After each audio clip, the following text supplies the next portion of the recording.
இது மகிமை நேரம். மகிமை டிவி நேயர்களை அன்புடன் வாழ்த்துகிறேன். மீண்டுமாக மகிமை நேர நிகழ்ச்சிக்கு உங்களை அன்புடன் வரவேற்கிறேன்.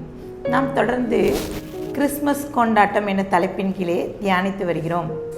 கிறிஸ்மஸ் என்றாலே நமக்கு நினைவுக்கு வருவது கிறிஸ்மஸ் மரம். கிறிஸ்மஸ் மரம் இல்லாத ஒரு கிறிஸ்மஸ் இல்லை என்ற கலாச்சாரம் இன்று பரவி வருகிறது. கிறிஸ்மஸ் டிசம்பர் மாதம் என்றாலே நாம் கடைகளுக்கு சென்றால் அநேக இடங்களிலே கிறிஸ்மஸ் ட்ரீ பார்த்துருப்போம்.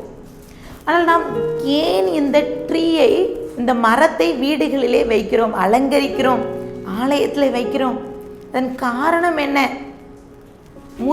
முதலிலே இந்த கிறிஸ்மஸ் மரம் அந்த பாரம்பரியம், அந்த கலாச்சாரம் உருவாக்கின ஒரு நாடு என்றால் ஜெர்மன் நாடு தான். அங்கே ஒரு வரலாற்று கதை உண்டு. போனிபோஸ் என்ற பாதிரியார் அவர் தன்னுடைய ஜெப கூட்டம் முடிந்த பின்பதாக அவர் சாலையிலே நடந்து சென்று கொண்டிருக்கும் போது ஒரு சில கூட்ட மனிதர்களை பார்க்கிறார். அவர்கள் ஆண்டவரை ஏற்றுக்கொண்டு ஆண்டவரை பின்பற்றின ஒரு கூட்டம். ஆனால் அவர்கள் ஒரு குறிப்பிட்ட ஒரு மரத்தை வணங்குவதை பார்த்து அவர் கோபமடைந்து அந்த மரத்தை வேரோடு வெட்டி வீழ்த்துகிறார். அதன் பின்பதாக அவர் தன்னுடைய வேலையை செய்ய தொடங்கினார். ஒரு சில நாட்களுக்கு பிறகு அதே இடத்திற்கு அவர் கடந்து வரும்போது வேரோடு பிடுங்கப்பட்ட அந்த மரம் மீண்டுமாக முளைத்து பெரிய மரமாக இருப்பதை அவர் கண்டார். அவருக்கு மிகவும் ஆச்சரியம். இந்த மரம் வேரோடு பிடுங்கப்பட்டும் மீண்டுமாக வளர்ந்து விட்டதே என்று சொல்லி, இது ஒரு கிறிஸ்மஸ் மரம், இது ஒரு புனித மரம் என்று சொல்லி அந்த ஜெர்மன் நாட்டு மக்களுக்கு அறிமுகப்படுத்தினார். அதன் வழியாக வந்தது தான் இந்த கிறிஸ்மஸ் மரம் கலாச்சாரம். பாருங்க, இந்த ஜெர்மன் நாட்டு மக்கள் இந்த மரத்தை மிகவும் விரும்பி அவர்கள் முதலாக அந்த மரத்தை தலைகீழாக வீடுகளிலே தொங்க விட்டார்களாம். அதன் பிறகு அந்த கலாச்சாரம் வேறு நாடுகளுக்கு பரவ தொடங்கியது. இன்னும் மார்ட்டின் லூதர் அவருடைய வாழ்க்கையிலே 1500ஆம் ஆண்டு அந்த காலகட்டத்திலே அவர் ஒரு சம்பவத்தை சொல்கிறார். அந்த மரம் உருவான கதையிலே மார்ட்டின் லூதர் ஒரு சம்பவத்தை சொல்கிறார். அவர் போகின்ற வழியிலே பனி நிறைந்த மலை, அந்த பகுதியிலே காடுகள் நிறைந்த இடத்திலே அவர் நடந்து சென்று கொண்டிருந்தார்.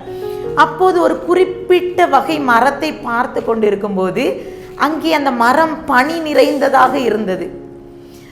அந்த மரத்திலே சூரிய ஒளி பட்டதும் அது மின்னியதை பார்த்து அவர் ஆச்சரியப்பட்டார். உடனே அந்த கிறிஸ்மஸ் வேளையிலே அந்த மரத்தின் நுனியை வெட்டி அதிலே மெழுகுவர்த்தி முழுவதுமாக அதிலே அலங்கரித்து அந்த கிறிஸ்மஸ் நாளை அவர் கொண்டாடியதாக அவர் குறிப்பேட்டிலே குறிப்பிடுகிறார். ஸோ அதன் மூலமாக கிறிஸ்மஸ் மரம் உருவானது என்று சொல்லி குறிப்பிடப்பட்டு இருக்கிறது. இன்னும் 1521ஆம் ஆண்டு பிரான்ஸ் இளவரசி ஹெலனா தன்னுடைய திருமணத்துக்கு பிறகு ஜெர்மன் நாட்டிலிருந்து அந்த மரத்தை, ஒரு குறிப்பிட்ட அந்த மரத்தை பறித்து கொண்டு வந்து தன்னுடைய பிரான்ஸ் நாட்டிலே அந்த இளவரசி தன்னுடைய கிறிஸ்மஸ் கொண்டாட்டத்தில் அவள் உபயோகித்து தன் கொண்டாட்டத்திலே அது மகிழ்ந்ததாகவும் குறிப்பேட்டிலே குறிப்பிடப்பட்டிருக்குது. இப்படி கிறிஸ்மஸ் மரம் நாளுக்கு நாள் கலாச்சார ரீதியாக பரவி கொண்டிருக்கிற அந்த காலகட்டத்திலே இங்கிலாந்து இளவரசி விக்டோரியா அவருடைய திருமண நாள், ஜெர்மன் அரசர் அவருடைய திருமண நாளின் போது மிக பெரிய ஒரு மரத்தை அவர் அலங்கரித்து, கிறிஸ்மஸ் மரத்தை அலங்கரித்து வைத்து அவர் அந்த திருமண நாளை அந்த ஆல்பர்ட் கொண்டாடினதாக வரலாற்று சுவடுகளிலே போடப்பட்டிருக்கு. இப்படி இந்த கிறிஸ்மஸ் மரம் இந்த இங்கிலாந்து தேசத்திலே பரவி இப்படி கிறிஸ்மஸ் மரம் பரவி கொண்டு இருந்தது. ஆனால் நாம் ஏன் இந்த கிறிஸ்மஸ் மரத்தை வைக்கிறோம்?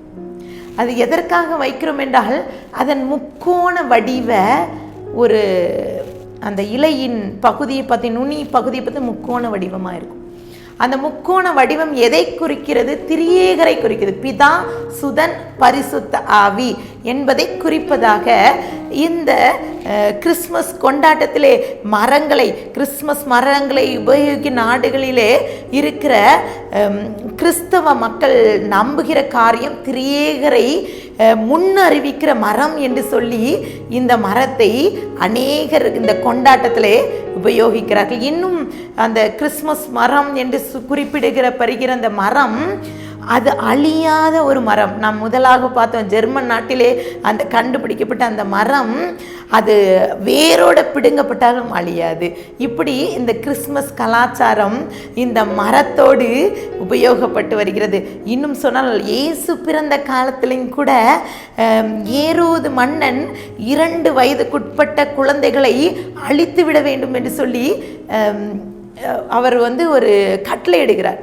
அப்போது இயேசு கிறிஸ்துவை குகையிலே ஒளித்து வைத்து பராமரித்ததாகவும் மரியாளும் யோசேப்பு பராமரிக்கும் போது அங்கே அவர்கள் ஏரோதின் படைகள் வரும்போது ஒரு மரம் அவர்களை பாதுகாத்தது என்று சொல்லி அந்த மரத்தை நினைவுபடுத்தும் விதமாகத்தான் கிறிஸ்மஸ் மரம் உபயோகிக்கிறோன்னு சொல்லி அநேகர் சொல்கிறாங்க. ஆமாம், நம்மளுடைய தமிழ்நாட்டில் நம்மளுடைய இந்திய தேசத்தில் கூட நிறைய திருமணங்களிலே நாம் பார்ப்போம், வாழை மரங்களை கூட பயன்படுத்துவாங்க. காரணம் அது ஒரு அலங்கரிக்கும் போது, மரங்களை அலங்கரிக்கும் போது இந்த பண்டிகை நாட்களிலே திருமணம் எல்லா காரியத்திலும் ஒரு சந்தோஷத்தை கொண்டு வரும் என்பதற்காக. ஆனால் இந்த கிறிஸ்மஸ் கொண்டாட்டத்தை கொண்டாடுகிற நமக்குள்ள இந்த மரத்தை நாம் வைக்கிறோம். எதற்காக வைக்கிறோம், எந்த நோக்கத்தோடு வைக்கிறோம் என்பதை சில நேரங்களே அறியாமலே வைத்து விடுகிறோம். கர்த்தராகிய இயேசு இன்றும் உயிரோடு இருக்கிறார். அவர் நமக்காக மரித்தார், நமக்காக பாடுபட்டார் என்பதை முன்னறிவிக்கும் விதமாகத்தான், இந்த பிறப்பின் நோக்கத்தை முன்னறிவிக்கும் விதமாக இந்த மரத்தை நாம் வைத்து மகிழ்கிறோம். எத்தனை பேர் நம்மளோட வீட்டில் அந்த மரத்தெல்லாம் வைத்து டெக்கரேட் பண்ணி சந்தோஷப்படுறோம். நிறைய பேர் கேட்பாங்க, ஏன் அந்த ட்ரீ வைக்கிறீங்க அப்படின்னு கேட்கும்போது திரியேகரை நான் நினைக்கிறோம். இன்னும் இந்த மரத்தின் வேர் அழியாத ஒரு மரம். அதனால தான் இந்த மரத்தை போன்று தான் ஆண்டவராகிய இயேசு கிறிஸ்து ஒரு நாள் அவர் மரித்தார், ஆனால் சதா காலமும் உயிரோடு இருக்கிறார் என்பதை முன்னறிவிப்பதற்காகவே இந்த மரம் நமக்கு இந்த கொண்டாட்டத்திலே நாம் பயன்பட்டு வருகிறோம். உயிர்த்தெழுந்த ஆண்டவரை நினைவுபடுத்தும் வண்ணமாக இந்த மரத்தை நம்மளுடைய கொண்டாட்டத்திலே நாம் அதை உணர்ந்து அதை யூஸ் பண்ணுவோம். ஒவ்வொரு நாளும் அந்த டெக்கரேஷன் அந்த கொண்டாட்டத்தில் ஏதோ எல்லாரும் வைக்காங்க, மரத்தை வைக்கிறாங்க, நானும் வைக்கிறேன் அப்படின்னு இல்லாதபடி அந்த மரத்தை வைத்த நோக்கத்தை நாம் நினைவு கூர்ந்து இந்த கொண்டாட்டத்தை கொண்டாடலாமா? கண்களை மூடி ஜெபிக்கலாம். அன்பின் பரலோக தகப்பனை மே ஸ்தோத்திரிக்கிறோம். இந்த நாளிலும் கூட கர்த்தாவே, எங்களுடைய கொண்டாட்டத்திலே கிறிஸ்மஸ் மரம் இடம்பெற்றது. எங்களுடைய வாழ்க்கையில் எல்லா காரியங்களிலும் நீர் முன்னிற்க வேண்டும். திரியேகராகிய பிதா, சுதன், பரிசுத்த ஆவியை நாங்கள் முன்னிறுத்தி இந்த கொண்டாட்டத்தை நாங்கள் கொண்டாடணும், அதை நாங்கள் சிறப்பிக்கணும்.